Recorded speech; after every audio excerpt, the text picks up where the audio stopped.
Good morning friends, कैसे हैं आप सभी। आज हम चंडीगढ़ पीजीटी बायोलॉजी के नेक्स्ट टॉपिक में, जिसमें एनाटॉमी ऑफ फ्लावरिंग प्लांट्स आपका दिया हुआ है, उसमें आपको anatomy and function of tissue system in dicot and monocots केवल यही पढ़ना है। क्योंकि इसमें पहले बहुत सारे टॉपिक हुआ करते थे, वो सारे के सारे अब डिलीट हो चुके हैं। अब नीट में भी अगर देखा जाए, अगर नीट के जो बच्चे देख रहे हैं, जो नीट की तैयारी कर रहे हैं, उनको ही बताता हुआ चलूँ कि एनाटॉमी ऑफ फ्लावरिंग प्लांट्स में से बहुत सारा पोर्शन आपका यहाँ से कट कर दिया गया है। सेकेंडरी ग्रोथ वगैरह जो पहले पढ़ाई जाती थी वो भी हटा दी। चाहे आप किसी भी कम्पिटिटिव एग्जाम की तैयारी कर रहे हो, उसमें भी आपको बताता हुआ चलूँ, जितना सिलेबस दिया हुआ है वो सब एजेंसीज क्या करती हैं। तो आपको भी बता दूं कि anatomy and functions of tissue system in dicot and monocot आज हम पढ़ेंगे, और इसके लगभग 30 एमसीक्यूज हम साथ साथ में प्रैक्टिस भी करेंगे। चलिए बिना देर किए हुए स्टार्ट करते हैं। Anatomy of flowering plants. Normally anatomy का मतलब क्या होता है? हम कहते हैं एनाटॉमी कि हम प्लांट्स की इंटरनल स्ट्रक्चर्स की बात करेंगे, उसमें किस टाइप के टिश्यूज हैं और क्या क्या उनके फंक्शंस होते हैं, उन सभी के बारे में हम यहाँ पर आज जानकारी लेंगे। Anatomy of flowering plants involve the study of their various structure and tissues which are organized to support their growth, reproduction and survival. यहाँ हम एनाटॉमी की ओवरव्यू देख लेंगे कि क्या क्या है एनाटॉमी के अंदर। सबसे पहला हम रूट सिस्टम देखेंगे। पिछली क्लासेस में भी हमने इसको डिस्कस किया था मॉर्फोलॉजी इन फ्लावरिंग प्लांट्स के अंदर। आपको रूट सिस्टम में प्राइमरी रूट, लेटरल रूट और रूट कैप, ये तीन चीजें आपको यहाँ पर याद रखनी है। जो मेन रूट है वो जो सीडलिंग से इमर्ज करती है उसी को प्राइमरी रूट कहा जाता है।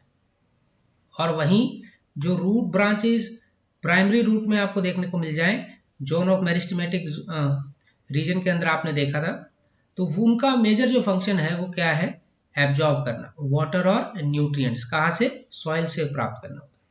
और वहीं सॉइल कैप की अगर बात की जाती है तो ये ग्रोइंग टिप के चारों तरफ ग्रोइंग टिप को प्रोटेक्ट करने का काम करती है, ताकि जो रूट है वो इजीली क्या कर सके? सॉइल के अंदर पेनिट्रेट कर सके। इसके अलावा हम स्टेम की बात देखें तो स्टेम में हमने नोड, इंटरनोड, एपिकल बर्ड और एक्सिलरी बर्ड के बारे में हमने जानकारी ली थी। नोड्स अगर देखते हैं तो these are the points on the stem where the leaves, branches and birds originate. ये वो पॉइंट होते हैं स्टेम के जहाँ से लीफ, ब्रांचेस और बर्ड क्या होती हैं? ओरिजिनेट होती हैं। और दो नोड के बीच के सेगमेंट को, स्टेम के दो नोड के बीच के सेगमेंट को क्या कहा जाता है? इंटरनोड कहा जाता है। और वहीं एपिकल बर्ड की बात करता हुआ चलूं तो टर्मिनल जो बर्ड है वो स्टेम की टिप के ऊपर लोकेटेड होती है और ये रिस्पॉन्सिबल होती है प्राइमरी ग्रोथ के लिए। एक्सिलरी बर्ड की अगर बात की जाए तो ये बर्ड लोकेट करती है कहाँ पर? Axil of the leaf, capable of forming lateral shoot of the flower, जहां से आपको बाद में क्या है? फ्लावर्स देखने को मिलते हैं। जैसे मैंने आपको पिछले ही क्लास के अंदर भी बताया था, तो अगर मान लीजिए ये हमारी स्टेम है, ये हमारी स्टेम है, और इस स्टेम में ये हमारे पास यहाँ पर क्या है? लीफ। ये है हमारे पास लीफ। तो यहाँ जो बर्ड आपको जो नजर आएगी, ये जो बर्ड है, इस बर्ड को हम बोलेंगे एक्सिलरी बर्ड। इस बर्ड को हम क्या बोलेंगे? एक्सिलरी बर्ड के नाम से हम। अगला पॉइंट है हमारे पास लीव्स। लीव्स को भी हम डिटेल में यहाँ पर देखेंगे एनाटॉमी इन फ्लावरिंग प्लांट्स की, लेकिन अभी फिलहाल आपको ओवरव्यू दिया जा रहा है। तो लीफ की बात करें तो लीफ में जो ब्लेड है वो फ्लैट भी होती हैं, expanded part of the leaf. Petiole अगर देखा जाए तो stalk that attach the leaf to the stem. Veins की अगर बात की जाए तो वेस्कुलर टिश्यू ट्रांसपोर्ट क्या करते हैं? वाटर, मिनरल्स, शुगर्स, और ये थ्रू आउट द लीफ आपको देखने को मिलते हैं। मतलब अंदर लीफ के अंदर बहुत सारे क्या है? आपको ये पार्ट देखने को मिल जाएंगे। लीफ में आपको स्टोमेटा भी देखने को मिलेंगे, जो कि छोटे छोटे पोर्स होते हैं लीफ सरफेस के ऊपर, जो नॉर्मली रेगुलेट करते हैं gas exchange and water loss. Gas exchange and water loss, इनके लिए ये रिस्पॉन्सिबल होते हैं। इसके अलावा अगर हम बात करें, यहाँ पर स्टोमेटा का डायग्राम दिया होगा। इस स्टोमेटा के डायग्राम से आपको ये क्लियर हो जाएगा कि हाँ भाई, मोनोकोट और डाइकोट में किस प्रकार के स्टोमेटा आपको देखने को मिल जाते हैं। अगर आप देख रहे हैं स्टोमेटा, तो ये डाइकोट का है। कौन से? किसका है ये? डाइकोट। और ये है मोनोकोट का। ये मोनोकोट का स्टोमेटा है। नॉर्मली स्टोमेटा आपको डाइकोट वाले ही देखने को मिलते हैं। ये जो सबसे अंदर जो आपको पार्ट नजर आ रहा है इसको गार्ड सेल्स कहेंगे हम। ये गार्ड सेल्स हैं, ये जो दो बड़े बड़े आपको दिखाई दे रहे हैं। और इसके बाद ये बीच में जो गैप आपको नजर आ रहा है इसको स्टोमेटल पोर कहा जाता है। इसमें ये छोटे छोटे क्लोरोप्लास्ट होते हैं जो फोटोसिंथेसिस करने में भी हेल्प करते हैं, फूड डिराइव करने में हेल्प करते हैं। और इनके चारों तरफ सब्सिडरी सेल्स होती हैं जो सपोर्टिव रोल प्ले करती हैं। और बाहर वाली जो लेयर है उसको क्या बोलते हैं, एपिडर्मिस। और इसी प्रकार से अगर डंबल शेप वाले की बात करें जो कि मोनोकोट के अंदर आपको देखने को मिलता है, तो यहाँ लगभग जो स्टोमेटा है वो ओपन ही रहता है, यहाँ ये क्लोज नहीं हो पाता। तो ये मेजर डिफरेंस है आपका मोनोकोट और डाइकोट स्टोमेटा के अंदर। अगला जो टॉपिक है हमारा वो है फ्लावर। फ्लावर में आपने पढ़े होंगे, पिछले चैप्टर में भी आप लोगों ने डिस्कस किया था। इसमें हम sepals, petals, stamens, carpels, pistil, receptacle, ये सारे क्या हैं आपने डिस्कस किए थे और इसके हमने क्वेश्चंस भी क्या किए थे, प्रैक्टिस किए थे। अगर मैं सेपल्स की बात करता हुआ चलूँ तो ये आउटर मोस्ट वॉल होता है फ्लोरल ऑर्गन का, ज़्यादातर ग्रीन होता है और नॉर्मली इसका फंक्शन कैसा होता है, प्रोटेक्टिव होता है। पेटल्स की बात की जाए तो ये ब्राइटली कलर्ड स्ट्रक्चर्स होते हैं जो कि पॉलिनेटर्स को क्या करते हैं, अट्रैक्ट करने का काम करते हैं। स्टेमन मेल रिप्रोडक्टिव स्ट्रक्चर को कहा जाता है जिसमें एंथर और फिलामेंट इंक्लूड होते हैं। कार्पेल की बात की जाए तो फीमेल रिप्रोडक्टिव स्ट्रक्चर्स होते हैं जिनमें आपको ओवरी, स्टाइल और स्टिग्मा ये देखने को मिल जाएंगे। पिस्टिल की बात की जाए तो कार्पल, बहुत सारे कार्पल के कलेक्टिव टर्म को हम क्या बोलते हैं, पिस्टिल बोलते हैं। रिसेप्टेकल क्या होता है, ये फ्लावर स्टॉक की टिप होती है जहां पर आपको सारे फ्लोरल ऑर्गन्स क्या है यहाँ पर अटैच फॉर्म में देखने को मिलेंगे। फिर बारी आती है रिप्रोडक्टिव स्ट्रक्चर्स की। तो रिप्रोडक्टिव स्ट्रक्चर्स में आपको एंथर, फिलामेंट, ओवरी, स्टाइल और स्टिग्मा ये आपको देखने को मिल जाए। एंथर बात करें तो ये पार्ट होता है स्टेमन का जो नॉर्मली पोलन प्रोड्यूस करने का काम करते हैं। फिलामेंट की बात करें तो सिलेंडर स्टॉक आपको देखने को मिलेगी जो नॉर्मली एंथर को सपोर्ट प्रोवाइड करती है। ओवरी ये फीमेल पार्ट है। स्वेलन बेस आपको कार्पेल देखने को मिलेगा जिसमें ओव्यूल्स होता है जो कि फर्दर क्या करते हैं भाई, जो फर्दर डेवलप होते हैं किसमें, सीड्स की फॉर्म में आफ्टर फर्टिलाइजेशन। स्टाइल की बात की जाए तो ये सिलेंडर ट्यूब है जो ओवरी टू स्टिग्मा तक आपको देखने को मिलेगी। स्टिग्मा की बात करें तो ये रिसेप्टिव सरफेस होता है टॉप ऑफ द स्टाइल जहां पर पॉलन क्या करते हैं, जर्मिनेट करते हैं। अब बारी आती है हमारी फ्रूट्स की। तो fruits mature ovary, after fertilisation ovary develops into a fruit. और भाई सीड की बात करें तो मैच्योर ओव्यूल क्या होता है भाई, mature ovule containing the embryo plant, तो वो सीड्स की फॉर्म में क्या होगा, कन्वर्ट होगा। और पेरिकार्प का मतलब होता है फ्रूट, जो ओवरी वॉल आपको देखने को मिलती है, wall of the fruit derived from the ovary wall, उसको पेरिकार्प कहा जाता है। पेरिकार्प को हमने डिवाइड किया था एक्सोकार्प, मीजोकार्प और एंडोकार्प के अंदर। अगला है सीड कोट, प्रोटेक्टिव कवरिंग होती है सीड की, उसको सीड कोट कहा जाता है। तो चलिए बिना देर किए हुए हम 10 क्वेश्चन यहाँ पर इस टॉपिक के कर लेते हैं जो आपके एग्जाम के अंदर काम आएंगे। और एग्जाम के काफ़ी दिन नहीं बचे हैं, बहुत ही कम टाइम है और इसी कम टाइम में हम जितना ज़्यादा हो सकता है उतनी प्रैक्टिस आपको कराने की कोशिश कर रहे हैं। और पहला क्वेश्चन देखते हैं, which tissue system in flowering plants is responsible for the transportation of water, minerals and nutrients throughout the plant? Dermal tissue system, ground tissue system, vascular tissue system और मेरिस्टेमेटिक टिश्यू सिस्टम। आपको बताना है कि जो flowering plant के अंदर जो tissue system है, कौन सा टिश्यू सिस्टम रिस्पॉन्सिबल है वाटर, मिनरल और न्यूट्रिएंट्स को पहुंचाने के लिए। तो भैया पहले का आंसर क्या हो जाएगा, हमारा हो जाएगा वेस्कुलर टिश्यू सिस्टम। आपको बताना है what is the primary function of the epidermis in plant. भाई प्राइमरी फंक्शन क्या है, what is the primary function of epidermis in the plants? Photosynthesis, protection, water absorption या फिर न्यूट्रिएंट स्टोरेज। तो आपका काम, आप क्या कहेंगे, यहाँ पर जो एपिडर्मिस है प्लांट की उसका मेजर जो फंक्शन है वो क्या है, प्रोटेक्शन। थर्ड क्वेश्चन है, which tissue type provides mechanical support to young growing parts of the plant? तो which tissue type provides mechanical support to young growing parts of the plant? Parenchyma, collenchyma, sclerenchyma या फिर epidermis. तो आपका जवाब क्या होगा यहाँ पर, कोलेन्काइमा। नेक्स्ट क्वेश्चन है, the outermost layer of the primary plant body is called the epidermis, cortex, steel या फिर पिथ? तो जो आउटर मोस्ट लेयर है प्राइमरी प्लांट बॉडी की, उसको क्या कहा जाता है? तो आपका जवाब क्या होगा यहाँ पर? एपिडर्मिस कहा जाता है। Question number 5, what is the function of the cambium in woody plants? जो वुडी प्लांट्स होते हैं उसमें क्या कैम्बियम का मेजर फंक्शन क्या होता है? वाटर ट्रांसपोर्ट करना, लेटरल ग्रोथ करना, फोटोसिंथेसिस करना, या फिर न्यूट्रिएंट एब्जॉर्प्शन करना। इसमें क्या आ जाएगा भाई? आपका आंसर क्या होगा? आपका आंसर हो जाएगा लेटरल ग्रोथ करना। क्या आ जाएगा आंसर भाई? लेटरल ग्रोथ करना होता है कैम्बियम का। यहाँ पर लेटरल मतलब साइड में ग्रोथ आपको क्या है देखने को मिलती है, जिसकी वजह से प्लांट की मोटाई क्या होती है? बढ़ती चली जाती है। अगला क्वेश्चन है, the main function of the root cap is to. Root cap का मेजर फंक्शन आपको बताना है। क्या ये वाटर और मिनरल्स को एब्जॉर्ब करते हैं? क्या ये रूट को सॉइल के साथ जोड़े रखने में हेल्प करते हैं? क्या ये रूट की एपिकल मेरिस्टेम को प्रोटेक्ट करते हैं, या फिर फैसिलिटेट करते हैं लेटरल रूट ग्रोथ को? तो आपका आंसर यहाँ पर क्या हो जाएगा? ये प्रोटेक्ट करने का काम करते हैं रूट एपिकल मेरिस्टेम को, ताकि वो डैमेज ना हो जाए। अगर वो डैमेज हो गई तो प्लांट की जो रूट्स है वो फर्दर डेवलप नहीं कर पाएगी।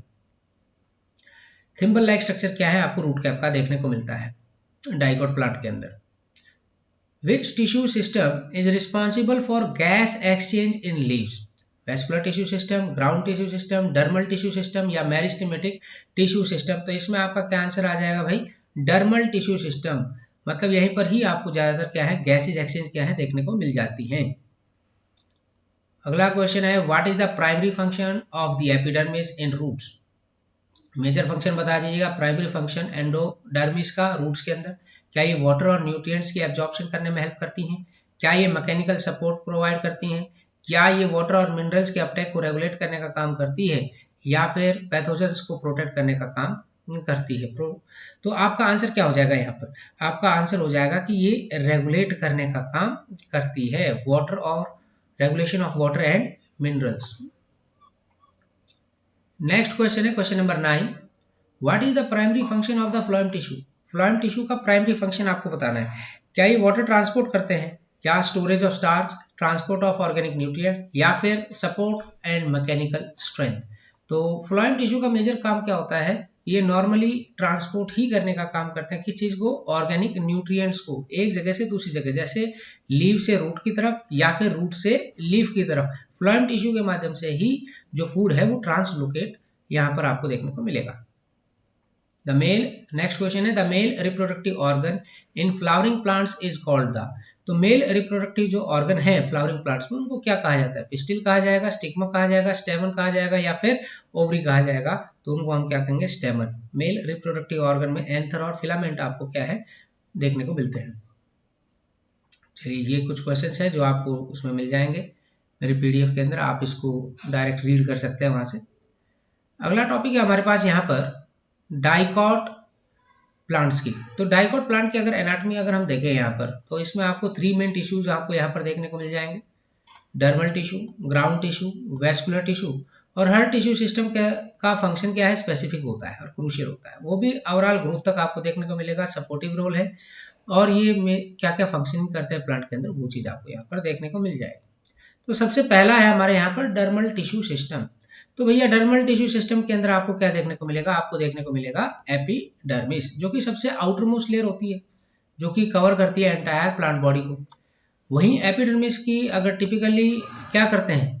कवर्ड बाय वैक्सी क्यूटिकल, जिसका मेजर फंक्शन होता है ताकि ज्यादा से ज्यादा जो वाटर लॉस हो रहा है उससे बचाया जा सके।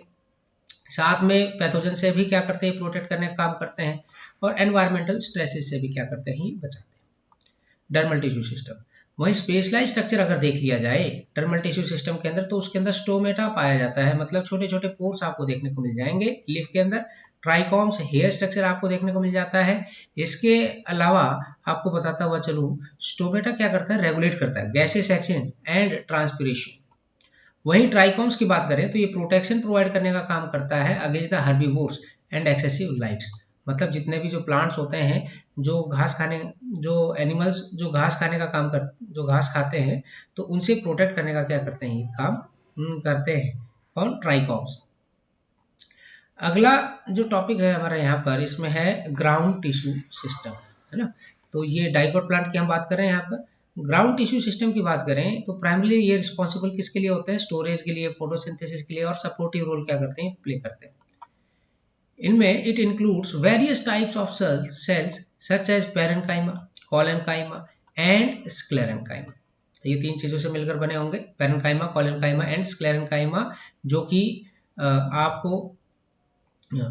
आपको क्या है, परमानेंट टिश्यू देखने को मिलते हैं, सिंगल परमानेंट टिश्यू, जो कि पेरेन्काइमा, कोलेनकाइमा और स्क्लेरेन्काइमा होती है। पेरेन्काइमा सेल्स की अगर बात करें तो ये फोटोसिंथेसिस करने का काम करते हैं, न्यूट्रिएंट्स को स्टोर करने का काम करते हैं, इवन सिक्रीशन का भी क्या करते हैं, ये काम करते हैं। और दूसरी तरफ अगर कोलेनकाइमा की बात करता हुआ चलूं तो ये जो सेल्स है ये फ्लेक्सिबिलिटी प्रोवाइड करने का काम करते हैं यंग प्लांट पार्ट्स को, और इवनली क्या होता है, ये इनकी जो सेल वॉल होती है वो कैसी होती है, थिक होती है। स्क्लेरेन्काइमा सेल्स थिक भी होते हैं, रिजिड भी होते हैं, मतलब ठोस होते हैं, और ये मैकेनिकल सपोर्ट प्रोवाइड करने का काम करते हैं किसको, प्लांट को, मैच्योर प्लांट पार्ट्स को सपोर्टिव रोल प्ले करने का ये क्या करते हैं, काम करते हैं। और ये कहाँ मिलेंगे आपको, वैस्कुलर बंडल में मिल जाएंगे, और उस एरिया में जहां पर ये स्ट्रक्चर क्या करते हैं, सपोर्टिव रोल प्ले करने का काम करते हैं, ताकि प्लांट का जो पार्ट है वो डैमेज ना हो। Vascular tissue system, vascular tissue system आप सभी जानते हैं जाइलम एंड फ्लोएम टिश्यू के लिए कहा गया है, और इसको हमने जाइलम एंड फ्लोएम में डिवाइड किया। और वहीं अगर बात करता हूँ जाइलम, तो ये रिस्पॉन्सिबल होता है वाटर ट्रांसपोर्ट के लिए और न्यूट्रिएंट्स के लिए। वहीं फ्लोएम की बात की जाए तो ये शुगर क्या करते हैं, ट्रांसपोर्ट कराने का काम करते हैं। जाइलम टिश्यू में आपको upward transport of water and minerals देखने को मिल जाएगा, जो कि रूट से बाकी प्लांट के पार्ट तक पहुंचाने का ये काम करते हैं। नॉर्मली इसके अंदर ट्रैकेट्स एंड वेसल एलिमेंट्स आपको देखने को मिल जाएंगे, जो कि डेड सेल्स होते हैं, लिग्निफाइड होते हैं, है ना, जो कि स्ट्रक्चरली क्या करते हैं, सपोर्ट प्रोवाइड करने का काम करते हैं। फ्लोएम टिश्यू ऑर्गेनिक कंपाउंड्स को ट्रांसपोर्ट करने का काम करते हैं, जैसे कि sugars during the photosynthesis to the various parts of the plant. जहां जहां फोटोसिंथेसिस होता है वहां जो फूड बना है उस फूड को फ्लोएम टिश्यू के माध्यम से प्लांट के अलग अलग हिस्से में पहुंचाने का काम किया जाता है। और ये भी ध्यान रहे, जो फूड है, जो ट्रांसपोर्ट होता है from one part to the another part, वो सुक्रोज की फॉर्म में होता है। It consist of sieve tubes, elements and companion cells which are alive and actively involve in the nutrient transport. तो चलो ये देख लेते हैं एक बार। यहाँ पर आपको various type of vascular bundles यहाँ पर दिखा रखे हैं। इसमें सबसे पहला आपको रेडियल दिखा रखा है, जिसके अंदर जाइलम अंदर की तरफ और फ्लोएम बाहर की तरफ, तो इसको हम बोलेंगे रेडियल।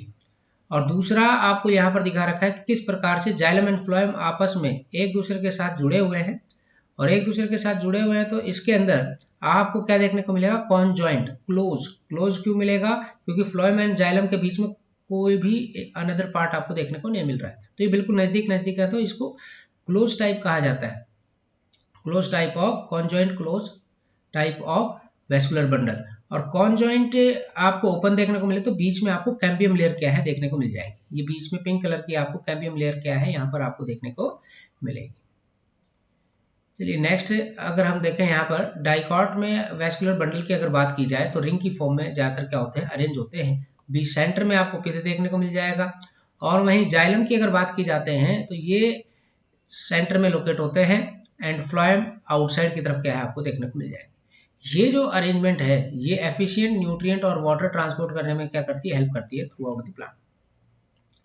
यहाँ अगर हम देखें कुछ मल्टीपल चॉइस क्वेश्चंस आपको दिए हुए हैं, इनके ऊपर हम फोकस कर लेते हैं अभी।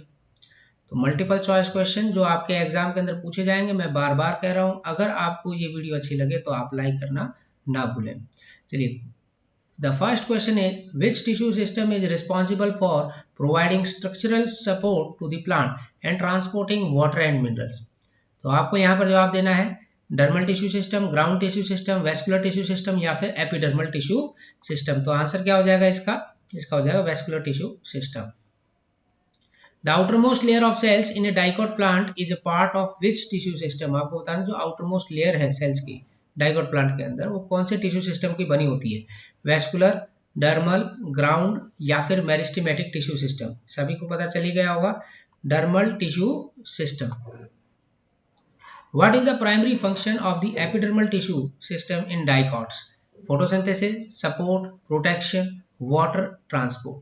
तो आपका यहाँ आंसर क्या हो जाएगा भाई, प्राइमरी फंक्शन क्या है एपिडर्मल टिश्यू का, प्रोटेक्शन प्रोवाइड करना होता है। Question number 4, which Which tissue system includes the xylem and phloem and is responsible for the transport of water, nutrients and sugar throughout the plant?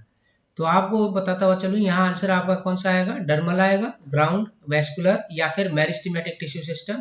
तो इनमें से जो आपका आंसर होगा वो क्या होगा, वेस्कुलर टिश्यू सिस्टम होगा, क्योंकि यहाँ पे आपको जाइलम एंड फ्लोएम की बात कर रहा है, तो आप देखते ही बता पाओगे कि यहाँ पर जो आपका आंसर होगा वो कौन सा होगा भाई, वो आंसर हो जाएगा आपका vascular tissue system.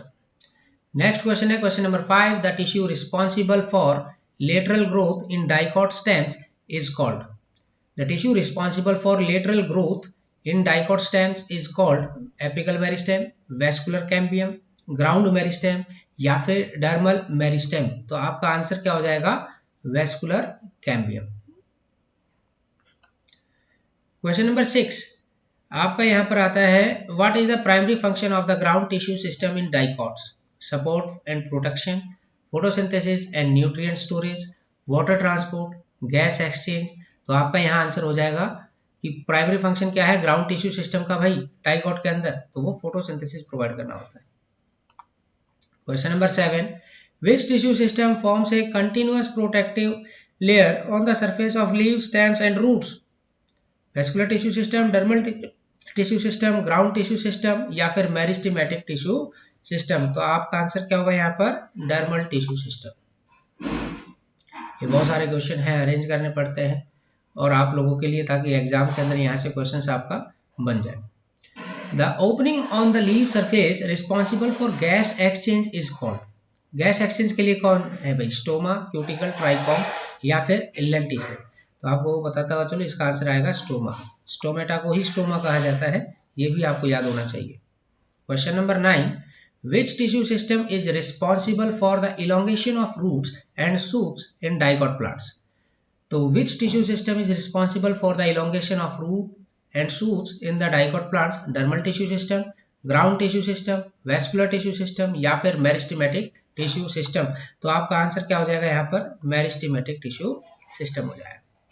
Next question है हमारे पास, what is the function of the vascular cambium in dicot plants? What is the function of the vascular cambium in dicot plants? Lateral growth and secondary xylem and phloem formation, photosynthesis, water absorption या फिर protection provide करना होता है ना, of epidermis. तो vascular cambium का dicot plant में क्या मेजर फंक्शन है, तो आप कहेंगे ये लेटरल ग्रोथ कराने में हेल्प करते हैं, and the secondary xylem and phloem में वहां पर क्या होता है, फॉर्म होते हैं, मतलब गिरथ बढ़ती है ना प्लांट की। जैसे स्टार्टिंग में जो प्लांट होता है तो पतला होता है, छोटा होता है और पतला भी होता है, और उसकी स्टेम लगभग आपको कैसी देखने को मिलती है, ग्रीन कलर की। लेकिन जैसे जैसे जाइलम एंड फ्लोएम की सेकेंडरी ग्रोथ आपको देखने को मिलेगी, तो आपको प्लांट की जो मोटाई है वो बढ़ती हुई नजर आएगी। नेक्स्ट टॉपिक है हमारा आज का लास्ट टॉपिक, जिसको हम मोनोकोट्स कह रहे हैं। मोनोकोट्स तक ही आपसे पूछा गया है। तो मोनोकोट जैसे कि डाइकोट है ना, 3 प्राइमरी टिश्यू सिस्टम में हमने इनको डिवाइड किया है, डर्मल, ग्राउंड और वेस्कुलर के अंदर ही। वहीं अगर देखा जाए कुछ स्ट्रक्चरल और फंक्शनल डिफरेंस आपको देखने को मिल सकते हैं मोनोकोट और डाइकोट के अंदर, तो वो क्या क्या है वो देख लेते हैं। डर्मल टिश्यू सिस्टम, अगर मैं मोनोकोट प्लांट के डर्मल टिश्यू सिस्टम की अगर मैं बात करूं, तो जैसे डाइकोट में था वैसे यहाँ पर है, आउटर प्रोटेक्टिव कवरिंग आपको देखने को मिलती है डर्मल टिश्यू सिस्टम के थ्रू। स्ट्रक्चर कैसा है, सिंगल लेयर आपको एपिडर्मल सेल्स की देखने को मिलती है, उसके ऊपर आपको वैक्सी क्यूटिकल लेयर भी देखने को मिल जाती है, जो कि वाटर लॉस से बचाने का काम करती है।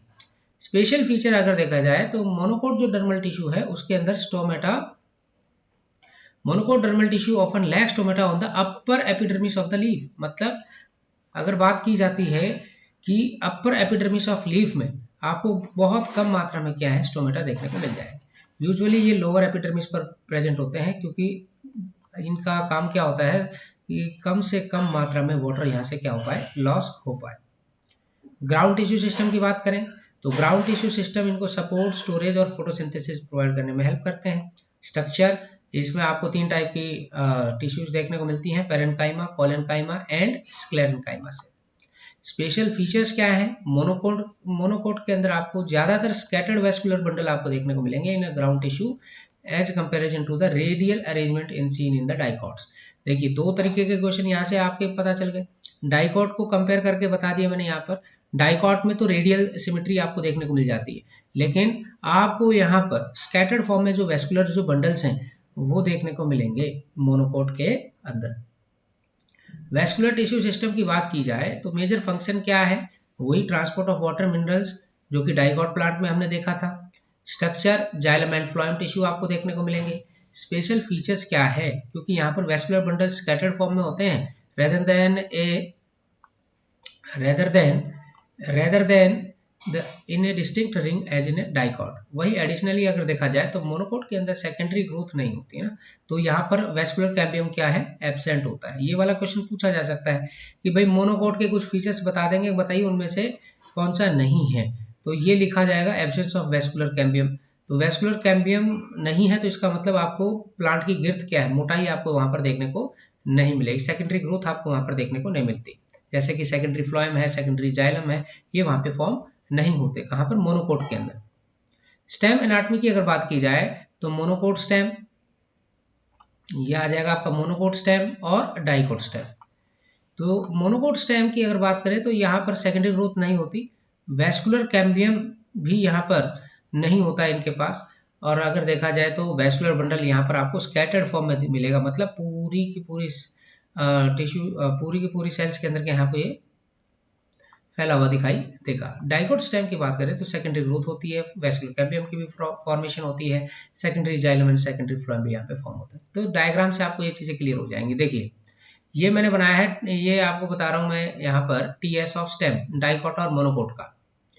तो अगर आप सबसे पहले ऊपर डाइकोट का देख पा रहे हैं तो सबसे बाहर वाली लेयर क्या है, आपको एपिडर्मल हेयर आपको देखने को मिल रही है यहाँ पर एपिडर्मिस के ऊपर, जो कि क्या करती है, ज्यादा से ज्यादा वाटर या फिर आप कह सकते हैं ट्राइकोम हम बोलते हैं ना एपिडर्मल हेयर को, यहाँ पर जो कि प्रोटेक्शन प्रोवाइड करती हैं, जो फूड ग्रेजिंग एनिमल्स होते हैं या मैं कहूँ हर्बीवोर्स जो एनिमल्स होते हैं उनसे बचाने का काम करती है।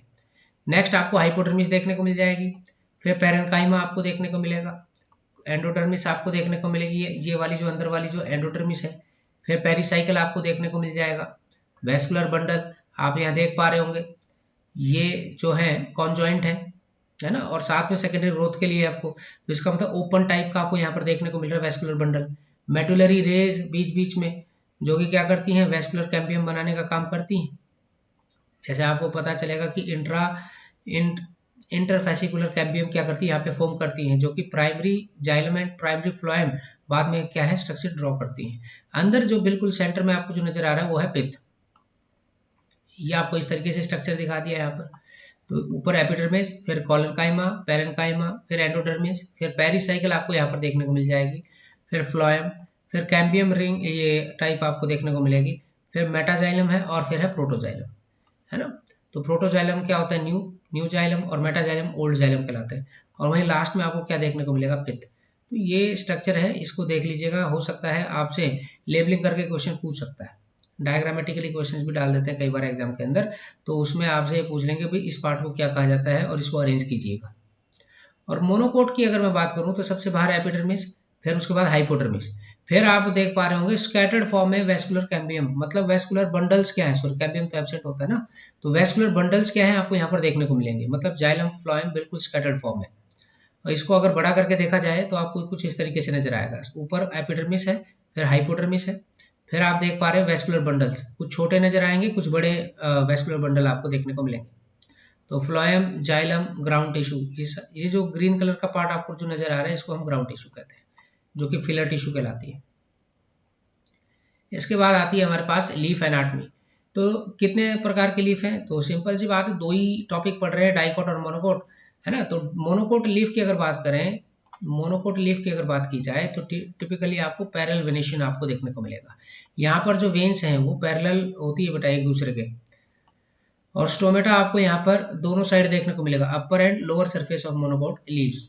और वहीं डाइकोट की अगर बात की जाती है तो यह रेटिकुलेट वेनेशन है, ब्रांचिंग आपको देखने को मिलेगी, स्टोमेटा आपको केवल लोअर साइड पर ही आपको देखने को मिलेगा।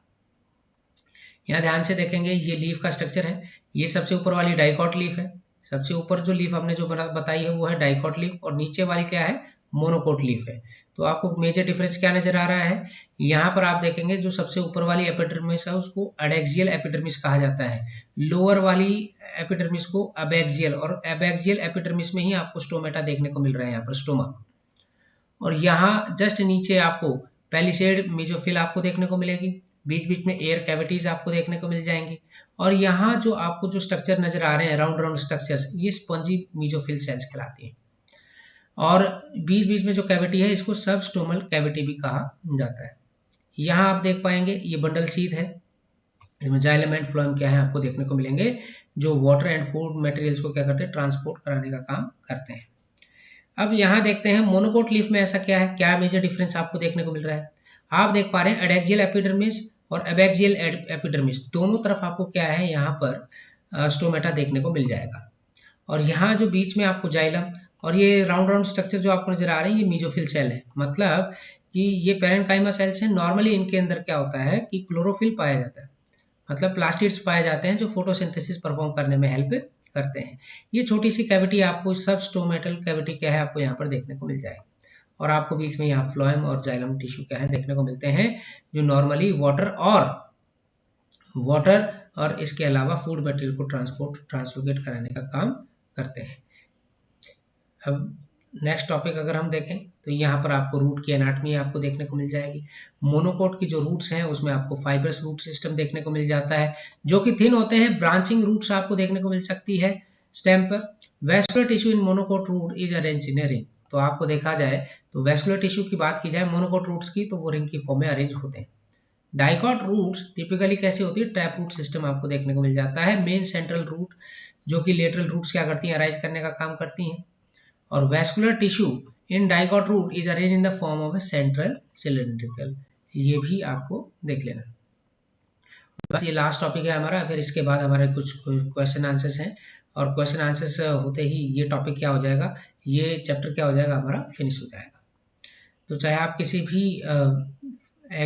भी कॉम्पिटिटिव एग्जाम की तैयारी कर रहे हो तो ये आप वीडियो देख सकते हैं, आपके बिल्कुल हेल्प करेगी एग्जाम के अंदर।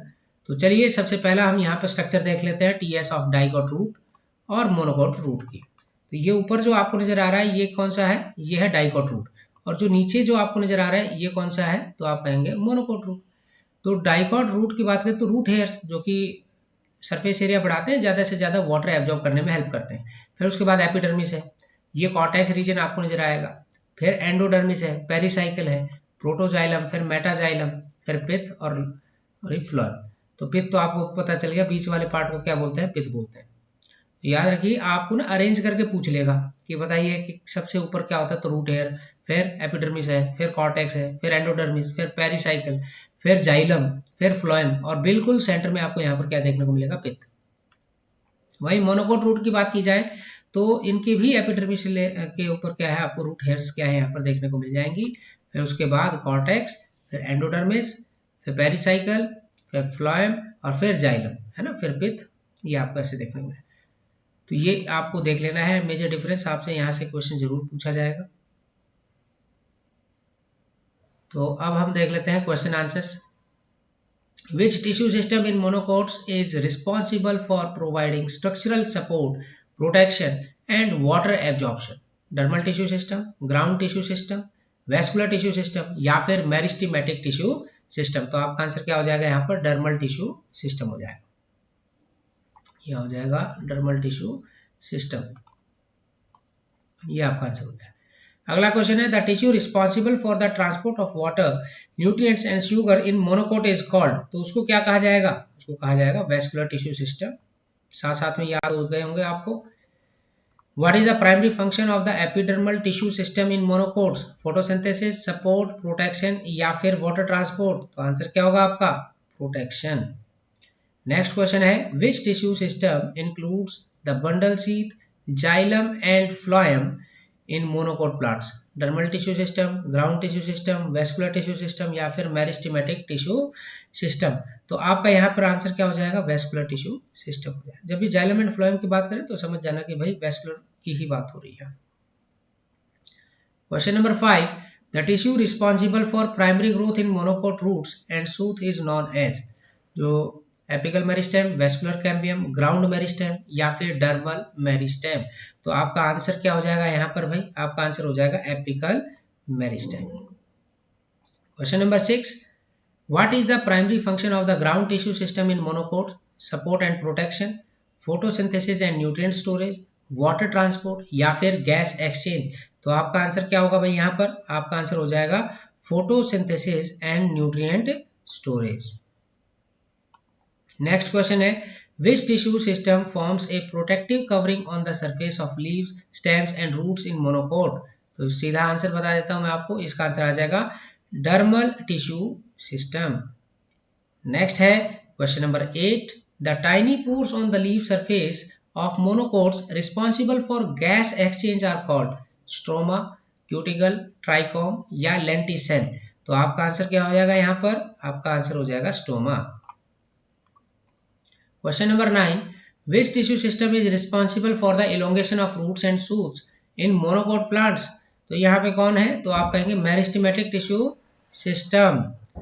लास्ट है, what is the function of the procambium in monocot plants? What is the function of the procambium in the monocot plants? Good morning बेटा।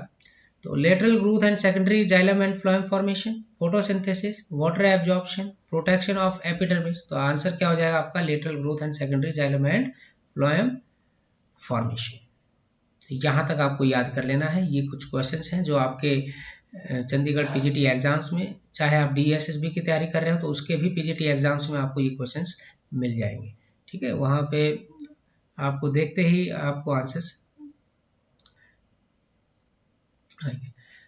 तो ये था आज के लिए आपका।